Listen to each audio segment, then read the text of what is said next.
আজি আমি এই ভিডিঅ'টিত মিথুন ৰাশিৰ জাতক জাতিকাসকলৰ 2026 বৰ্ষটি কেনেদৰে পাৰ হ'ব তাৰ বিষয়ে আলোচনা কৰিম।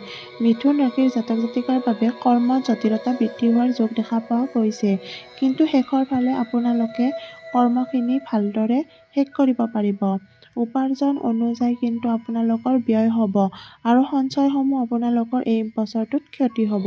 যান-বাহন ক্ৰয় বিক্ৰয়ৰ জগত শুভ আৰু আপোনালোকে নানান সম্পত্তি লাভ কৰিব পাৰিব। প্ৰেম প্ৰণয়নত কনিষ্ঠৰ পৰা অশান্তি অথবা বাধা পাব পাৰে। মনে বিচৰা জীৱনসংগীৰে শুভ যোগাযোগ আৰু আগবাঢ়িব। বিবাহ উপযোগীসকলৰ বিবাহত যোগ আগবাঢ়িব। বিদ্যাৰ্থীসকলে এলাহে সময়ত পূৰ্ণ প্ৰাপ্যৰ পৰা বঞ্চিত হ'ব পাৰে। উচ্চমানৰ অনুষ্ঠানৰ যোগ দিয়াৰ সুযোগ লাভ কৰিব। বিদেশত থকা বিদ্যাৰ্থীসকলৰ আহুকালত পৰিব পাৰে। স্বাস্থ্যৰ অৱনতি ঘটিব পাৰে, সেয়ে আপোনালোকে এই বছৰটিত যিমান পাৰে সিমান সাৱধানে চলিব।